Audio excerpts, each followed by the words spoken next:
Alhamdulillah kita bisa berkuliah pada pagi yang berbahagia ini teman-teman sekalian. Hari ini kita akan bicarakan tentang Islamisasi ilmu pengetahuan ya. Apa yang antum baca itu? Bagiannya apa? Nah itu, betul. Nah itu juga bisa melanjutkan itu. Tapi secara umum saya akan menjelaskan dulu ya salah satu tokoh Islamisasi. Nah, nih dan juga teorinya.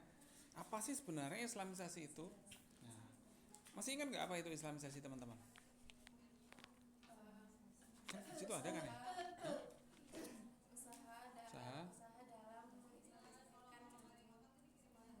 Nggak salah sih. Ya itu nggak salah. Ya usaha tentang mengkonversi ilmu pengetahuan jadi Islami juga betul. Tapi nanti akan ada tokoh dan definisinya masing-masing. Nah ini banyak. Kalau sudah mulai masuk ke sini nanti dia punya alasan-alasan tertentu. Ya saya baca satu dulu ya, yaitu adalah Syekh Muhammad Naqib Al-Atas ini. eh, Islamisasi itu menurut tokoh ini, menurut beliau ini adalah liberation of man from the tradition, mythology, animistic and others. Ya, jadi pembebasan manusia. Yang disebut Islamisasi itu bukan mengislamkan aja. Loh, kenapa? Karena manusia itu aslinya adalah kullu mauludin yuladu alal fitrah. Nah, sebenarnya semua orang itu lahirnya dalam keadaan yang fitrah. Fitrahnya apa? Bertuhan dan lain sebagainya. Itu ya. Tapi ada tapinya. Fa'abawahu yuhawidanihi au yunassiranihi au yumajisanihi. Dan lingkungannya, keluarganya itu yang menjadikan dia tidak demikian.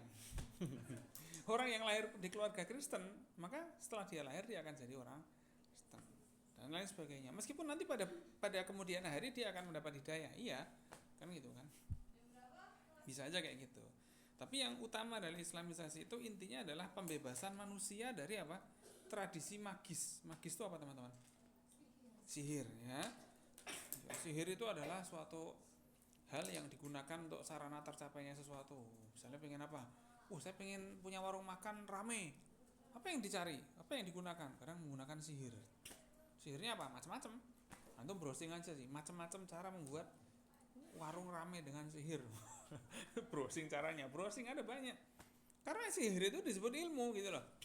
Sihir itu bisa dipelajari. Kalau melakukan ini maka terjadi begini. Itu sihir. Ada sihir itu ilmunya. Jadi bukan ngasal ya. Mitologis itu apa? Mitos atau hal-hal yang terkait dengan sesuatu yang aslinya nggak ada tapi dianggap ada, dipercaya ada. Itu namanya mitos. Ya kan? Animistis ya, animisme, dinamisme. Segala sesuatu tuh dianggap punya anime itu apa? Kartun hidup. Disebut anime karena kartunnya seolah-olah hidup. Makanya disebut animisme, berarti mengandaikan pohon itu punya jiwa kan gitu kan ya. Atau kultur nasional dan kebangsaan yang bertentangan dengan Islam. Dan juga apa, paham sekuler itu apa, memisahkan antara dunia dan agama. Untuk memisahkan seperti itu adalah paham-paham yang sekuler. Dikiranya menuntut ilmu adalah urusan dunia, padahal ini adalah urusan akhirat ya kan. Kalau kita baik dalam menuntut ilmu maka kehidupan dan akhirat juga akan baik. Makanya ketika menuntut ilmu ini kita fokus gitu kan. Dan emang menuntut ilmu tuh godaannya banyak. Antum sekali buka TikTok godaannya udah ada satu kan gitu kan. Nanti scroll lagi godaan lagi, scroll lagi waktu antum habis. Ya itulah namanya godaan-godaan dalam kehidupan. Nah, setelah ini saya minta tolong teman-teman pembaca yang setia nanti bisa membaca tentang apa yang mau dibaca nih. Salamah ini. Sejarah Islamisasi kayaknya sudah, ya kan? Tapi yang terakhir. Oh, bagian terakhirnya belum. Oke, silakan dibaca.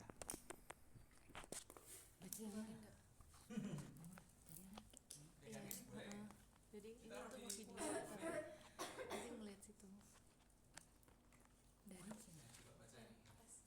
Selain kedua istilah di atas, masih terdapat beberapa istilah lain yang berasal dari bahasa Arab yang kemudian masuk menjadi konsep-konsep kunci dalam bahasa Melayu dari sejak abad ke-15 hingga sekarang.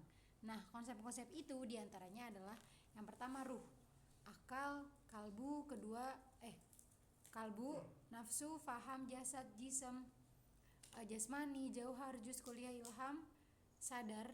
Sadar itu dari bahasa Arab yaitu sodar yang artinya dada. Nah, fikir, zikir juga ilmu, yakin, syak, zan, jahil, alam, pengalaman, sabab, musabab, akibat, hikmah, adat, derajat, dan banyak lagi. Nah, pengguna istilah ini, konsep-konsep kunci tersebut telah mengindikasikan adanya perubahan cara pandang bangsa Melayu terhadap realitas. Nah, jika suatu bangsa atau masyarakat itu didominasi oleh konsep-konsep yang tadi yang saya sebutkan ini mengindikasi adanya perubahan cara pandang bangsa Melayu terhadap realitas. Jadi jika suatu bangsa atau masyarakat didominasi oleh konsep atau cara pandang asing, maka identitas bangsa dan masyarakat itu akan hilang digantikan oleh konsep dan cara pandang asing yang lebih dominan. Jadi kasusnya nih, contohnya Islamisasi di dunia Melayu. Hal yang sama terjadi pula pada bangsa-bangsa lain seperti Persia, India, Turki, dan lain sebagainya. Makanya di berbagai negara itu Islamnya berbeda-beda karena cara konsep mengislamisasinya juga berbeda-beda. Nah, yang kedua yaitu urgensi Islamisasi sains kontemporer. Sebenarnya problem terbesar umat Islam itu bukanlah ekonomi, politik, ataupun dan lainnya, tapi problemnya itu ilmu pengetahuan. Jika ilmu pengetahuan Islam telah tercampur dengan ilmu pengetahuan kontemporer tanpa proses epistemologi Islam yang jelas dan yang tidak terstruktur, maka epistemologi Islam yang berdasarkan pandangan Islam itu kini telah diwarnai oleh pandangan hidup Barat. Nah, sejarahnya dapat ditelusuri mulai dari invasi Napoleon Bonaparte ke pusat ilmu pengetahuan Islam, yaitu pada tahun 1798. Mulai saat itu para cendekiawan Prancis mulai mempengaruhi ulama Al-Azhar dalam bidang pemikiran, apalagi setelah Napoleon mendirikan institusi dengan perpustakaan dan peralatan sains yang canggih.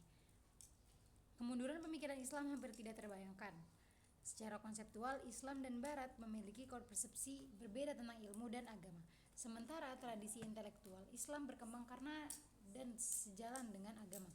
Tradisi intelektual Barat berkembang secara terpisah dari agama dan bahkan menentang tradisi keagamaan mereka sendiri. Akhirnya mereka menghasilkan cara berpikir yang dichotomis, dualistis antara agama dan sekuler, sakral dan profan, di mana yang kedua cenderung mendominasi yang pertama. Pengaruh Napoleon dapat dilihat ketika Muhammad Ali berkuasa di Mesir tidak lama setelah penjajah Prancis pergi. Ya, oke. Jadi itu ya, dalam sejarah ada peristiwa yang mana orang-orang Barat itu awalnya dulu tidak mengenal ilmu pengetahuan yang ada sekarang ini. Barulah mereka itu mengembangkan karena apa? Karena ada pertukaran budaya dengan orang-orang Muslim.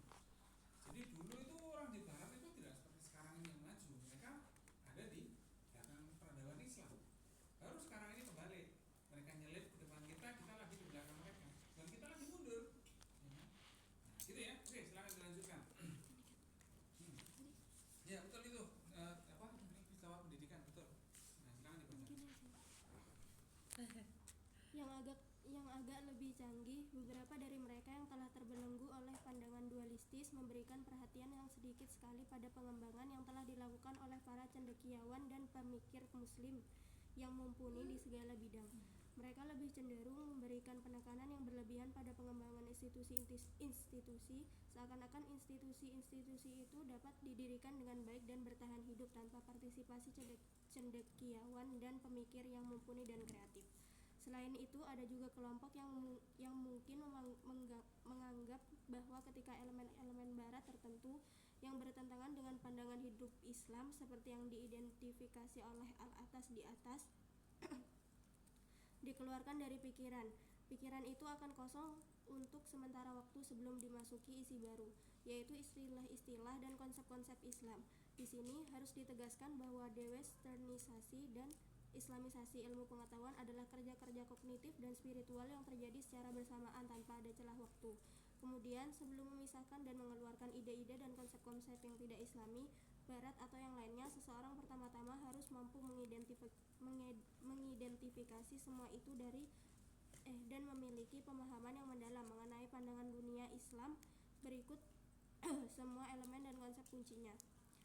Kedua proses yang secara integral berkaitan ini banyak persamaannya dengan kalimat syahadah, la ilaha illallah. Ketika kita menafikan semua Tuhan lain dan menyatakan Allah sebagai Tuhan, telah waktunya secara pasti dan natural hanya dalam pengucapan pernyataan ini dengan lidah. tidak dalam pikiran dan jiwa kita, yang tidak pernah kosong dari pemahaman yang benar mengenai Allah.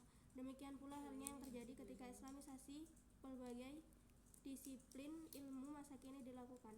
Lagi pula, memisahkan konsep-konsep barat dari bidang ilmu pengetahuan masa kini tidak berarti konsep-konsep barat itu seluruhnya tidak berguna. Konsep-konsep itu berguna karena melalui ilmu-ilmu itulah kita dapat menyimpulkan pemahaman mengenai jiwa dan pandangan hidup barat. Nah, jadi kita bahwa gini, misalnya kita kasih contoh pada sekarang ini. Teman-teman sekarang ini apa yang lagi dikembangkan di tingkat nasional? Apa yang lagi ramai di tingkat nasional? Ini bertumbuh berkembang, apa itu? Sesuatu yang baru. Itu loh yang sesuatu yang dimakan anak-anak SD. MBG. Nah, itu nggak baru. Ya sebenarnya kalau dibilang baru itu baru gitu loh. Maksudnya baru dikembangkan. Apa alasan mengembangkan itu? Nah kan ada alasannya kan. Nah itu kita mungkin tidak tahu pasti alasannya. Tapi yang jelas orang pada zaman dulu itu mereka sudah sadar bahwa daripada mengembangkan hal-hal yang kayak tadi itu institusi dan lain sebagainya itu yang paling penting adalah mengembangkan apa? Ilmu pengetahuan dan juga mengembangkan guru-guru yang bisa mengajarkan ilmu pengetahuan dengan baik. Antum nanti orang tua antum kan gitu kan. Itu halah gak usah orang tua antum. Antum aja. Nanti kalau mau menikah mesti nyarinya jodohnya baik. Kalau enggak? Ya. Loh, kenapa alasannya? Kenapa bukan yang kaya gitu aja? Kan ada alasannya kan? Ya. Nah, seperti itulah kira-kira orang lain yang akan mencari antum nyari yang baik. Maka jangan sampai ada celah antum itu kosong terus melakukan hal-hal yang iseng tapi berakibat pada kemunduran. Nah itu seperti itu. Jadi konsepnya sama dengan itu, tapi ini terjadi secara garis besar. Ya, makanya media sosial itu bisa menjadi celah buat kita untuk tidak berkembang atau menjadi apa? Sarana buat kita untuk berkembang. Ya enggak? Ada nggak orang bisa berkembang lewat media sosial? Caranya gimana? Nanti kan belajar bahasa, ya kan? Nah, ada. Tapi ada nggak yang nggak berkembang? Ada. Kontennya joget misalnya, pokoknya joget. Atau kontennya apa? Ya, jadi nggak berkembang. Tapi kalau di situ antum nonton konten masak, antum bisa jadi masak. Kalau di situ nonton konten bahasa Inggris atau bahasa asing kan sudah banyak tuh. Nah, itu antum bisa berkembang ke arah situ. Jadi sebenarnya menurut saya antara kebaikan dan kejahatan itu terus ada.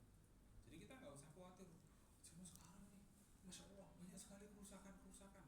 Sebenarnya kerusakan itu dari dulu udah banyak.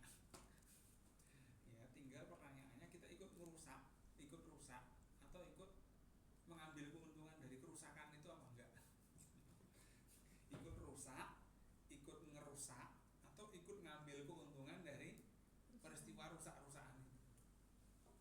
Nah, makanya kita harus menghindar dari hal-hal tadi sebisa mungkin kan. Maka kita sangat mendorong antum tuh kalau punya media sosial bagus buat belajar yang lain, bukan buat nyari konten-konten yang bikin antum lama-lama overthinking. Itu nanti malah antum nggak jadi fokus ke tujuan antum, malah tersasar. Nah itulah yang disebut apa namanya dalam filsafatnya Al-Atas itu tadi, permasalahan umat Islam yang paling mendasar adalah kekalahan dalam bidang apa? Ilmu pengetahuan dan teknologi. Ya kan kita lebih gampang untuk wah beli aja, wah ini aja. Tapi kita nggak kepikiran untuk bikin pabrik ini yuk. Nah kan gitu kan, wah bikin ini yuk. Pikiran kita nggak kepikiran untuk bikin kreativitas ini yuk. Nah itu sebenarnya bisa, ya kan? Karena tuh ketika ospek kemarin itu kan banyak kreativitasnya. Kok sekarang nggak ada lagi video-video terbaru misalnya apa itu salam ke orang tua atau apa yang ditempel di keras itu nggak ada lagi. Itu bisa diadakan lagi, ya kan? Loh, buat apa Ustaz? Kirim ke orang tua mereka. Gitu. Ya kan? Ini semoga saya selalu di rumah Bapak Ibu. Senang sekali orang tua ya, saya yakin 100%. Dan itu nanti mereka respect ke antum. Ini panitianya nih. Wah. Kakak kelasnya nih yang keren nih, punya desain untuk membuat adik-adiknya apa? Punya fasilitas yang mendidik kegiatan mereka. Nah ini. Jadi kita itu sedang melakukan hal itu. Kan gitu kan. Memang sulit kalau ngandelin dosen, nunggu dosen juga sulit. Dosennya pada putra-putra. Mau ke asrama tuh saya kan nggak bisa ke asrama antum, ya nggak. Tapi kalau di putra saya bisa ke asrama, bangunkan apa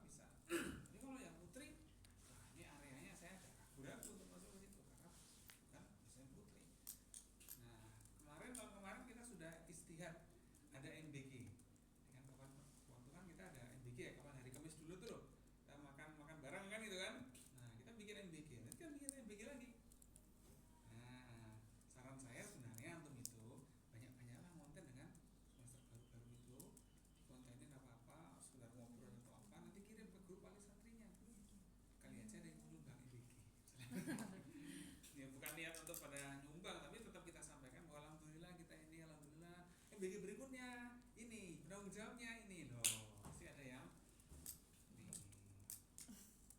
Loh, itu namanya kita belajar komunikasi, ya Bang? Itu kan kita praktek bagaimana memarketingkan sebuah kegiatan, ya Bang? Kita praktek membuat citra semester 5 ini apa? Kalau lihat semester 5 itu pertama bersih-bersih, terus keren-keren, tepat waktu, kuliahnya nggak ada yang nunda, kan gitu kan? Nah, gitu, nggak ada yang mageran, punya medsos itu isinya excellent lah, gitu. Nah ini ya, nanti orang tuh lihat semester 5-nya Ilkom itu, wah nggak ada yang nggak keren. Ya meskipun kerennya masing-masing kan gitu kan, ada yang pendiam tapi literasinya keren kan gitu kan, ada juga yang rame tapi tetap apa elegan kan gitu kan, ada yang desainer terus nyingkur tapi kuliahnya juga jalan dan lain sebagainya. Nah ini ada bidang masing-masing, ya enggak? Jadi sama Islamisasi itu bukan proyek yang hanya sekedar jalan sendiri-sendiri, tapi juga banyak terkait satu sama lain, itu seperti itu. Ya, jadi ini saya gambarkan bagaimana proses Islamisasi itu juga terjadi di kampus ini. Ya, meskipun kadang-kadang juga agak-agak nggak terjadi, tapi bukan agak-agak nggak terjadi, tapi mungkin terjadi, tapi salah teknis kan itu. Seringkali kan yang kita nggak suka di kampus ini kan kadang-kadang masalah personal, ya Bang? Oh gitu personal. Nah, ini kita harus punya strategi. Kan sekarang kan sudah mulai agak tertata. Jadi kita tata lagi. Kita akan ada acara MBG untuk nanti kan nanti sunnah MBG-nya kapan ya? Nggak tahu nanti kita per apa. Karena kalau di Siman mereka sudah punya tradisi makrapan. Kita makrab luar. Kalau Siman kan bisa pantai atau ke gunung bisa. Tapi kalau teman-teman kan nggak bisa. Ya udah kita bikin acara apa? MBG atau apa.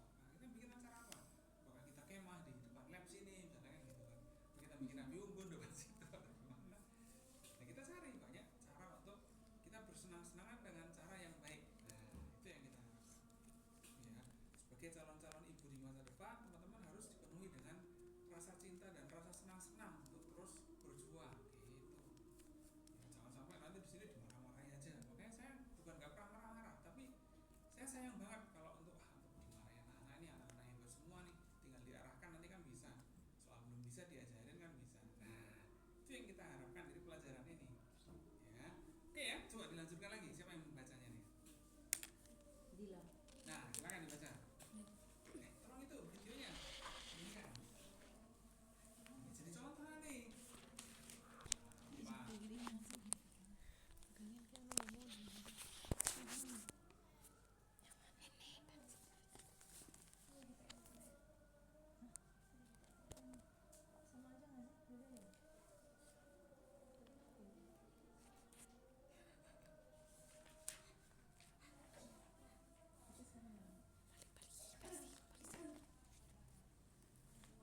Sejarah singkat Islamisasi ilmu pengetahuan adalah sangat wajar jika formulasi intelektual yang formal dan sistematis suatu konsep awal dimulai dan dikembangkan lama setelah pengertian dan disignifikansi konsep tersebut dipraktikkan secara mendalam. Kenyataannya, konseptualisasi dan elaborasi yang sistematis sebuah konsep memang dimungkinkan, bahkan lebih realistis, dengan adanya praktik yang telah dijalankan dalam tempo yang lama meskipun kebanyakan cendekiawan, khususnya para praktisi, tidak melihat hal lain ini dan tidak menjamin kepastiannya. Formulasi sistematis hukum Islam sebagai ilmu telah dilakukan Al-Syafi'i dan teologi Islam oleh Al-Syar'i. Meskipun sebenarnya praktik hukum Islam dalam pemahaman yang benar mengenai teologi Islam telah berlangsung dan ada sejak zaman Nabi dan abad-abad berikutnya. Demikian juga dengan konsep Islamisasi ilmu pengetahuan masa kini, meskipun formulasi sistematisnya dicapai oleh Al-Atas dengan hasil yang jelas pada paruh kedua akhir abad ke-20, praktik Islamisasi ilmu pengetahuan sesungguhnya telah berlangsung sejak permulaan Islam hingga zaman kita sekarang ini.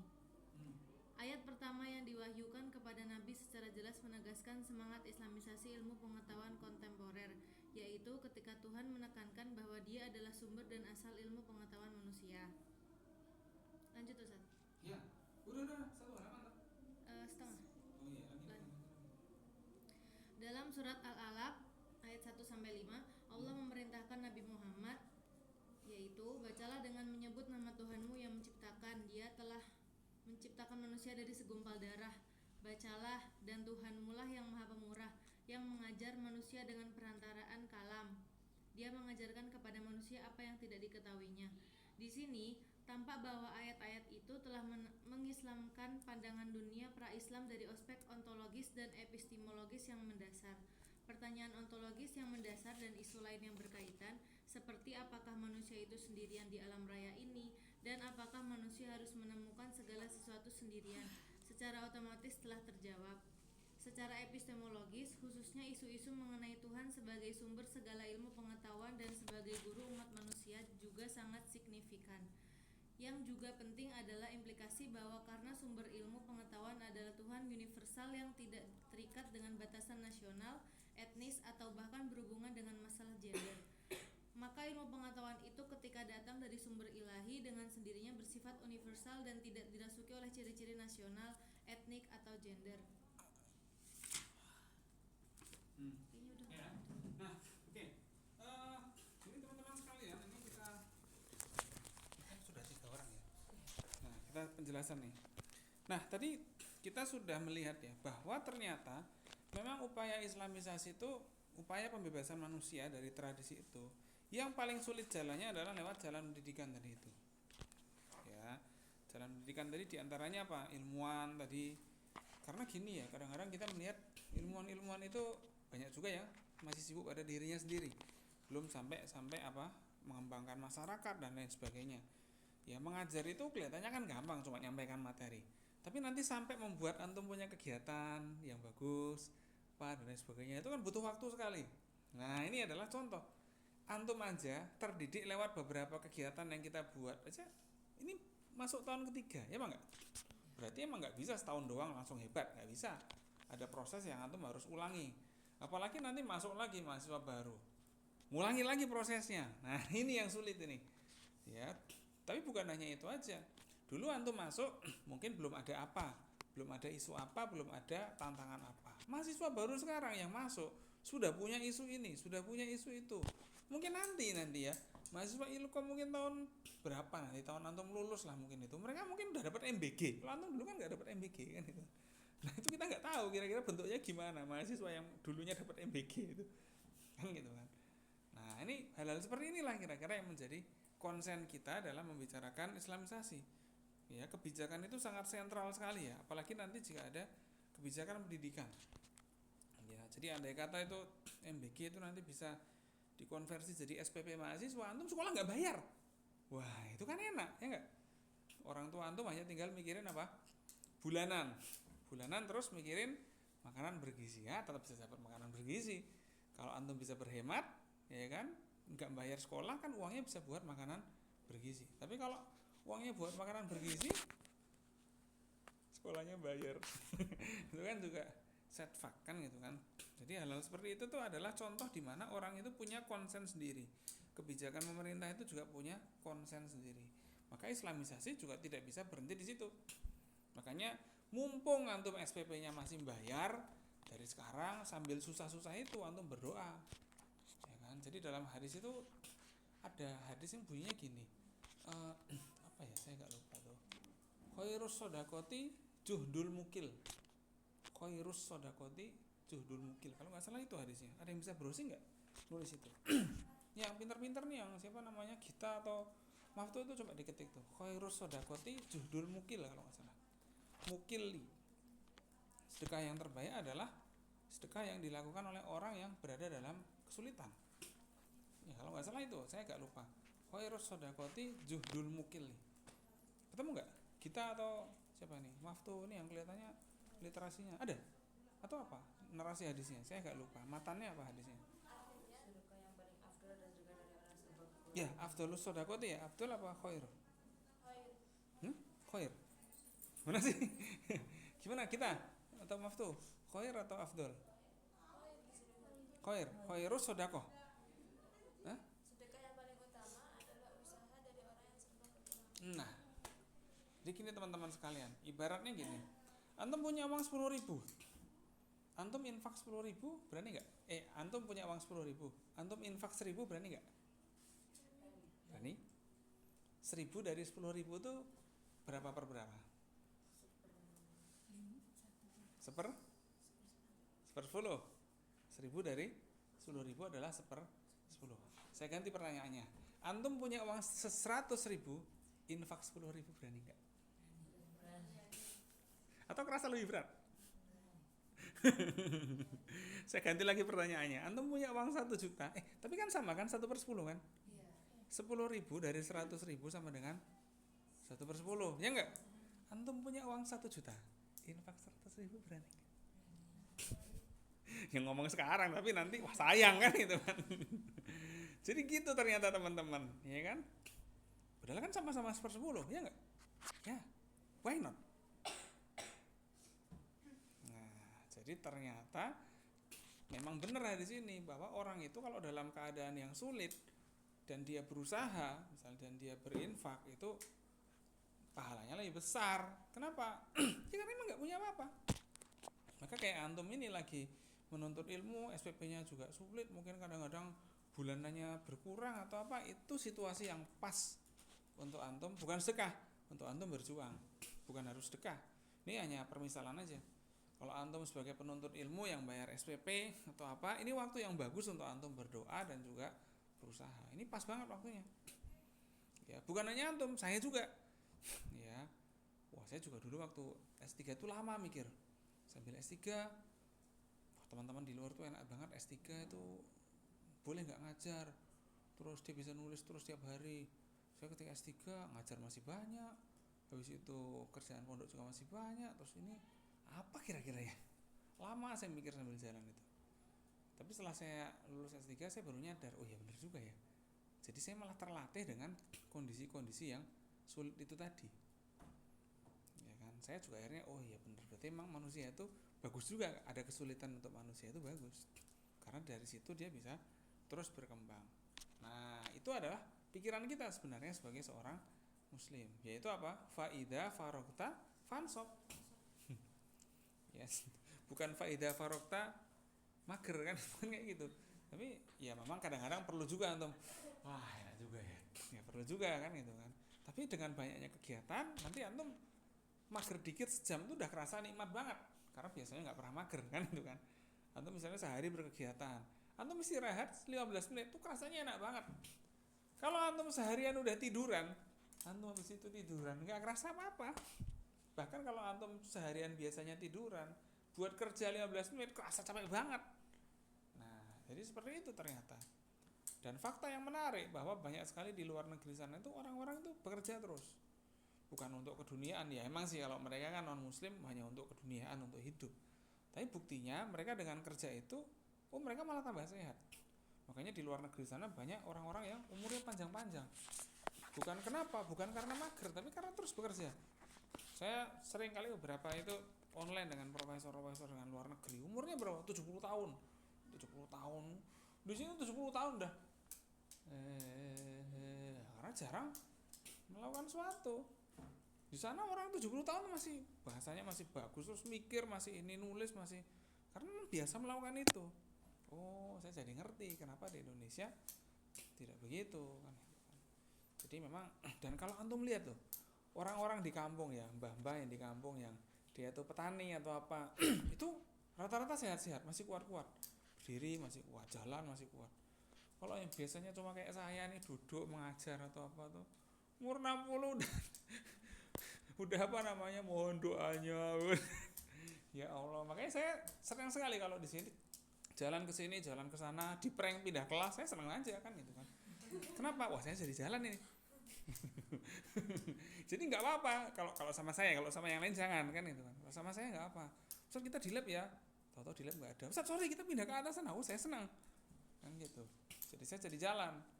Bahkan saya pun ngajarnya di area sini, tapi saya senang turunnya di daerah sana, Mesir sana. Biar apa? Biar jalan. Karena saya sebagai dosen sadar bahwa saya nggak mungkin bisa banyak jalan kayak antum kan gitu kan. Saya akan butuh banyak baca, duduk dan lain sebagainya. Itu gitu. Nah, jadi semua orang itu punya tujuan masing-masing. Ya, nah silakan teman-teman tujuannya apa ini nanti kira-kira. Ya sesuai dengan tujuan antum itulah nanti mungkin jodohnya akan datang, mungkin rezekinya juga akan datang. Nah, ini dari sekarang. Itu mestinya pikiran-pikiran kita sebagai orang muslim. Ya, bukan hanya kita hanya untuk hidup senang-senang saja, tapi untuk membantu kayak gitu. Ya. Nah, itulah namanya apa? itulah namanya kita terbebas dari faham sekuler. Nah, kalau sekuler itu ya berpikirnya segala sesuatu tuh, wah ini urusan agama, ini bukan, gak apa, wah bukan, segala sesuatu itu adalah urusan agama.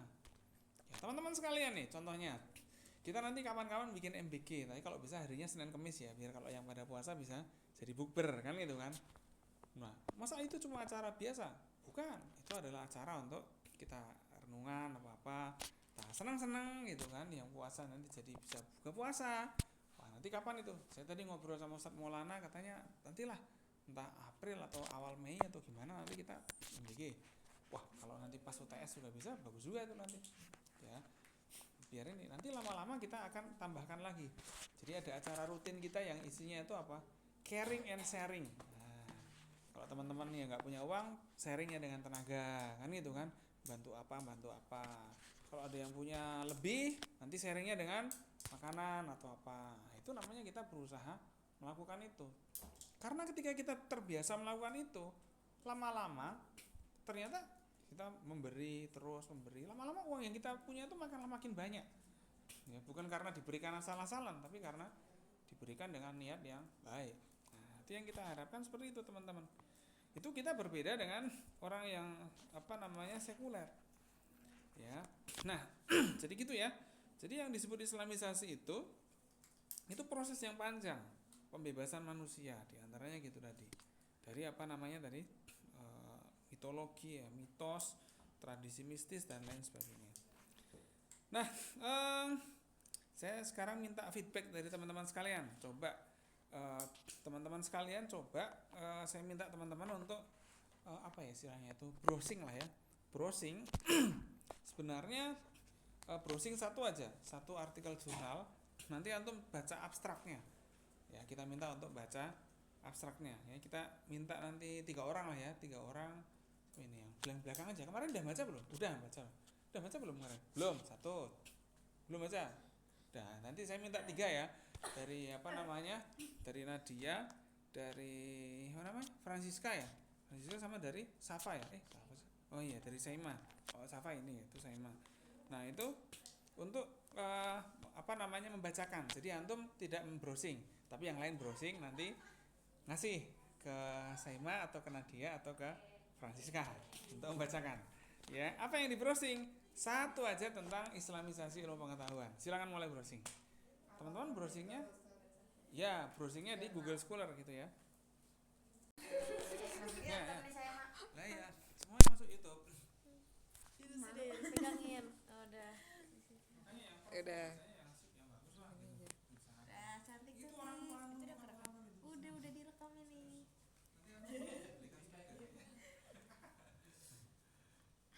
Abstrak dari jurnal Islamisasi Ilmu Pengetahuan.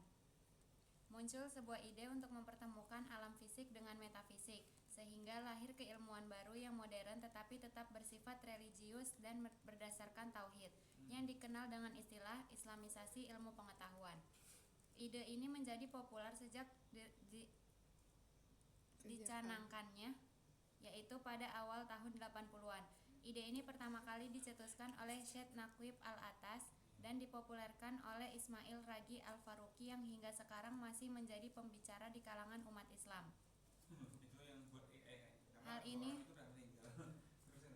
ini menjadi alasan penulis tertarik untuk mengkaji lebih jauh mengenai Islam dan ilmu pengetahuan, sejarah dan tujuan Islamisasi serta Islamisasi ilmu pengetahuan, serta penafsiran yang didasarkan pada ideologi sekuler dan dari makna-makna serta ungkapan manusia-manusia sekuler.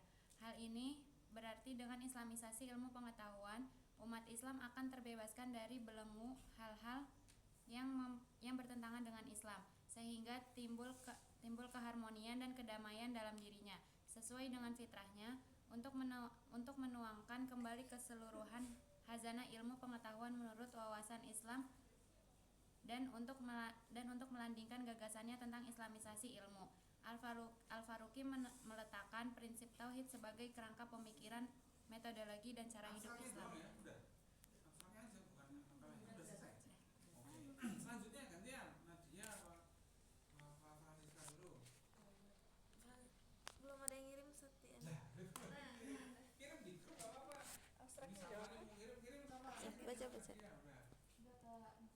Abstraknya doang kan? Iya.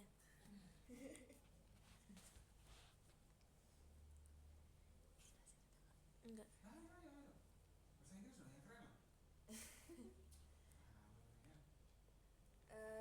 Abstrak jurnal dari konsep Islamisasi ilmu pengetahuan, perspektif Ismail Roji Al-Faruqi.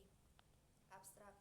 This study aims to deeply explore the concept of the Islamization of knowledge from the perspective of Ismail Raji Al-Faruqi, focusing on the fundamental principles he proposed in his effort to apply Islamization across various disciplines.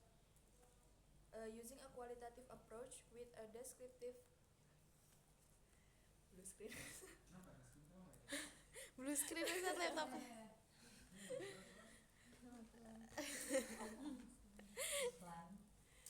With a descriptive analytical design, this research analyzed primary data obtained from Al-Faruqi case works and secondary data from relevant academic literature. Al-Faruqi, an influential Muslim intellectual, developed the concept of the Islamization of knowledge as a response to the dominance of secular and reductions. Western epistemology, which he perceived as separating the spiritual and ethical dimension of scientific exploration.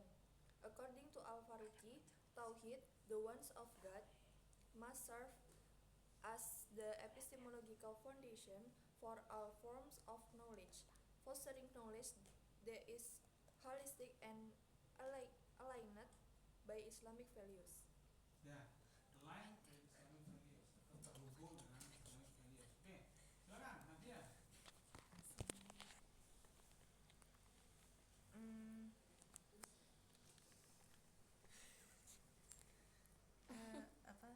Abstrak dari jurnal Islamisasi ilmu pengetahuan. Ini gitu. Gagasan Islamisasi ilmu pengetahuan merupakan fenomena modernitas yang muncul sebagai respon terhadap perkembangan pengetahuan modern dalam dominasi peradaban barat yang non-Islam. Dominasi peradaban sekuler menjadi faktor dominan dalam penurunan umat Islam. Padahal pada awal sejarah perkembangannya, umat muslim mampu membuktikan diri sebagai camp peradaban dan pertumbuhan ilmu pengetahuan. Kemajuan ilmu pengetahuan di dunia Islam terus memudar seiring dengan penurunan kekuasaan politik Islam. Sedangkan kemajuan pesat di barat secara tidak langsung memberikan implikasi positif bagi dunia Islam. Nah, berdasarkan kesadaran tersebut, Islam mengalami dinamika baru melalui reorientasi dan transformasi ajarannya. Para pemikir Islam membuat terobosan dengan mengintegrasikan antara ilmu pengetahuan umum dan ilmu pengetahuan agama yang kita kenal dengan Islamisasi ilmu pengetahuan. Islamisasi ilmu pengetahuan dilakukan dengan mengislamkan seluruh disiplin ilmu dengan hakikat Islam sebagai dasar yang sangat mendasar, dan tidak hanya mengadopsi ilmu pengetahuan barat yang bersifat sekuler, materialistik, dan bersifat empiris. Ya. Nah, jadi kita ini ya, jadi semuanya hampir sama ya ketika membahas Islamisasi ilmu itu merujuknya kedua tokoh tadi. Siapa? Al-Atas atau Al-Faruqi. Nah, ini jadi teman-teman sudah tahu ya, tokoh penting dalam Islamisasi itu ada, diantaranya ada dua itu, tapi sebenarnya mana yang lebih dulu, Al-Atas atau Al-Faruqi? Al-Atas. Ya, Al-Atas itu sebenarnya dari mencetuskan ini ketika konferensi pendidikan Islam internasional di Makkah. Ya, bukan konferensi, saya agak lupa itu apa namanya. Tapi tahun 1974 kalau nggak salah. Baru ditulislah buku tentang Islamisasi ilmu. Tapi sebenarnya bukunya judulnya adalah Islam and Secularism. Awalnya itu seperti itu. Kenapa? Karena Al-Atas ini menganalisis bahwa modernisasi itu membawa ide-ide tentang sekularisme.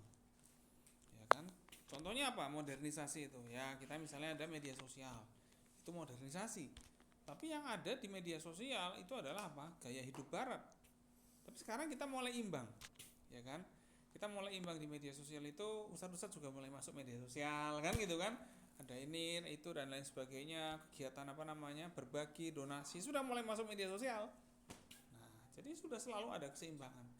Maka saya katakan sebenarnya tarik ulur antara Islamisasi ilmu pengetahuan itu selalu aja terjadi dan tidak habis. Ya, mungkin antum belum bisa melakukan suatu, nggak apa-apa. Tapi sebenarnya antum sudah bisa melakukan suatu. Saya kayak kemarin itu bikin konten. Ya, kemarin itu ketika ospek itu, tapi sayang sekali di situ ada fakultas ilmu komunikasi. Fakultas saya bilang. Ini bagus juga sih. Kapan-kapan jadi fakultas juga boleh kan itu kan. Saat ini 2 cendekiawan yang ini udah meninggal. Kalau Alatas itu baru kemarin 18 Ramadan. Kalau Al Faruqi itu tahun berapa ya? 2000 apa 90-an. Al Faruqi itu aslinya orang Palestina tapi dia migrasi ke Kanada, Amerika. Kalau Alatas ini memang aslinya orang Bogor tapi dia migrasi ke Malaysia. Dia keluarga. Iya, Bogor. Lahirnya di Bogor.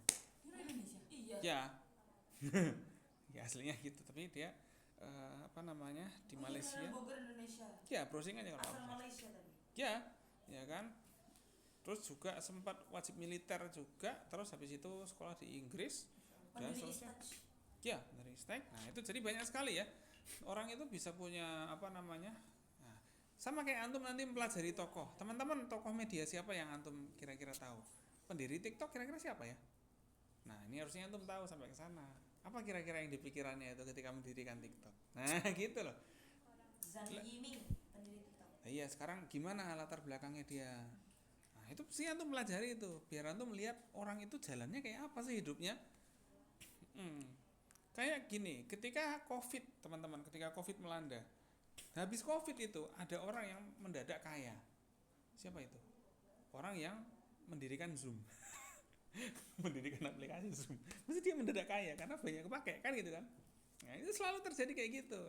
Di setiap ada perubahan sesuatu di dunia ini selalu ada juga perubahan yang lain.